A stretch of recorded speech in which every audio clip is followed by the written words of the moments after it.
All right, well, good afternoon, everybody, and welcome to the end of day market review for May 31st, 2012.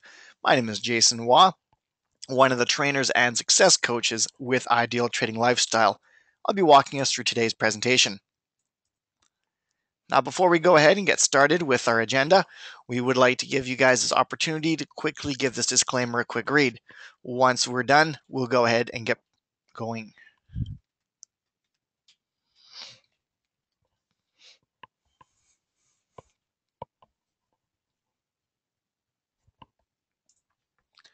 All right, we're going to go ahead and get things started by taking a look at the market news.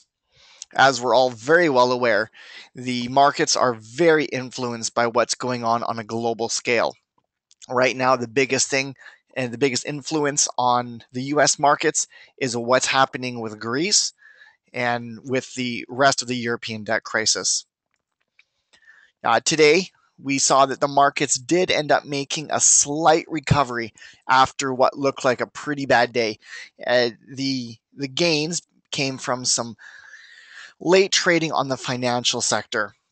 Now, it wasn't enough to get the markets back up into the green, but the Dow Jones is down 0.21%, with the S&P 500 down 0.23%. So this is a lot better than our typical loss that we've seen in the 1 to 2% range. Oil is down. It is down 1.22%.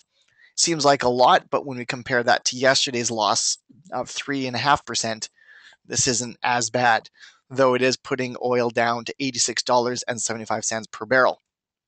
Gold is also down today. It is down 0.08%, putting it to 1562 and 20 cents per ounce. So we did end up with quite a bit of losses today. All in all, though, this is really due to the ongoing concern with what we're seeing in Europe. We're now going to go ahead and take a look at some of our charts for the S&P 500, where we'll be looking for support and resistance levels. We'll also take a look at its MACD. We're then going to go ahead and flip pages and take a look at the volatility indicator. So here we are. We're taking a look at the S&P 500, and what we can see here is a cycle high and a cycle low that we've established over the last few weeks here. Now, what's significant about this particular cycle high and cycle low is that this was the lowest point that our decline went to at around 1300.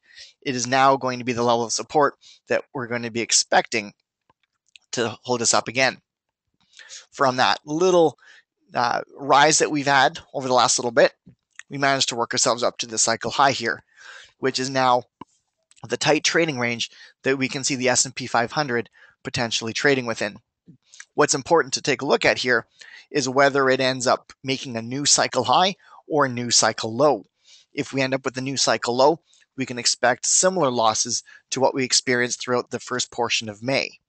Whereas if we end up seeing a new cycle high, we can start to see a little bit more stability and potentially some more growth. Though if we take a look at things right now with the news the way it is and with the MACD declining bearish, it's quite possible that we'll end up seeing further declines, especially if that black line crosses down below the blue line. So it's really a matter of what we end up seeing in the news and opening futures that will dictate where that price ends up going. Taking a look at the volatility indicator, it's up slightly today, and it is up to 2413. With the indicator as high as it is, we need to acknowledge the fact that the markets are volatile, though they're not as volatile as what we would expect to see if the indicator was in its 30s. It is a point where we need to be very decisive with what we end up doing. If we do plan on trading a stock, it's because we've got full confidence that that stock will profit. And we want to make sure that we can experience those profits as quickly as possible, preferably in and out within a day, certainly not more than a couple of days. And being conservative with our profit targets. Advanced customers, that might mean taking 1 to 2%. Basic customers, this means that you're taking your profits when you're supposed to and not trying to nickel and dime the market for a little bit more. We need to make sure that we're being very cognitive of the opening news and the futures prior to executing any positions. A couple days ago, there was a good day in the marketplace. and there was even some stocks that we might have wanted to trade. The next day, things ended up looking very sour, and as a result, we would have canceled our positions. And just as well, we ended up with a very nasty day yesterday. So we need to be very proactive with what's going on in the marketplace. We cannot be reactive, because with the volatility indicator as high as it is, it's possible that our price is going to be dropping substantial amounts and potentially even below our stop loss in larger ways than we would expect it to. So with that said, not a whole lot else to talk to as far as our markets go right now. We're going to see how tomorrow ends up going, but as it stands, we are seeing some significant declines and all in all, some tension in the marketplace. Just going back and talking about the S&P 500, we need to see where it ends up going. If we end up going down below 1300, we might be end up for a larger down trading spell than we would like. Obviously, this would be a great time for customers to become familiar with shorting. It would also be a great time for customers to become familiar with trading options. There's a lot of trading opportunities within that realm. If not, basic customers are going to be sitting on the sidelines. They're going to be just practicing paper trading, trying to keep as involved in the markets as possible, but being very well aware that it might be a few weeks before they actually get their opportunity to sink their teeth into an actual trade.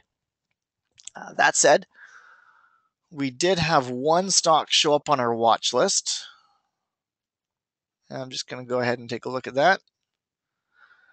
Symbol was LFL.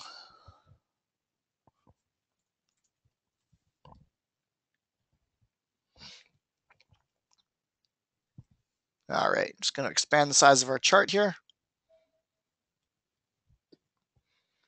All right, so taking a look at LFL, we're looking at LAN Airlines. Looks like we had ourselves a pretty good day here, opening up a little bit below 24 and working itself up to a little bit above 25. So certainly a good day's growth here. The MACD is bearish, but the black line is over top of the blue line, so it does meet our standards for bearish companies. Looks like we had a huge volume spike. I would almost be questioning whether or not this was because of an earnings or not. Unfortunately, if this was because of an earnings, we would have to decline this trade. Regardless, if we like the news and we like the fact that it's got some support below us and it's just broken above its previous trend here, then this might be something that our basic customers might want to take advantage of. If tomorrow morning looks positive, any sign of negativity in the marketplace, and we're going to end up saying no thanks, not interested. And even if we do go ahead with that trade, small position sizes, small profit targets is the name of the game right now. Otherwise, there's really not a whole lot else on our watch list or a whole lot else to discuss. I do have a question here. See if I can take a look at that. The TSX was up today. Yes. Yeah, we can go ahead and take a look on the TSX here.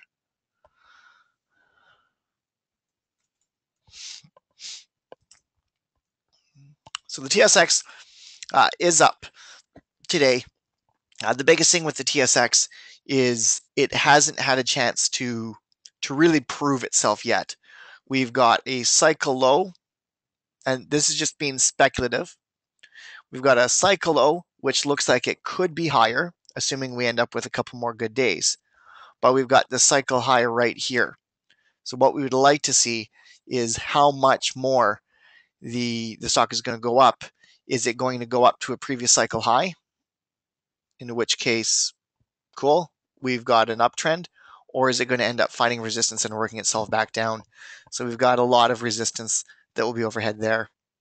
Obviously, we did end up breaking above or out of this trend back in the middle of May. So now it's a guessing game. Where does the TSX want to end up going? Right now it's rising bearish. Black line is starting to creep itself towards a bullish territory. Will it make it? That's going to be the big question right there. All right. So there you have it.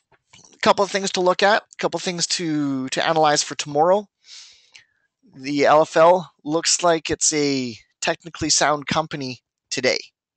But again, whether or not it's good fundamentals or not, whether or not it's got great news or not, whether or not it has an earnings or not, is almost irrelevant. Yes, earnings is a significant factor, but if tomorrow morning futures are opening up even in the slightest negative note, we really need to be careful and cancel any positions. So with that said, this has been the end of day market review for Thursday, May 31st, 2012. Have a good rest of your day. Ciao for now.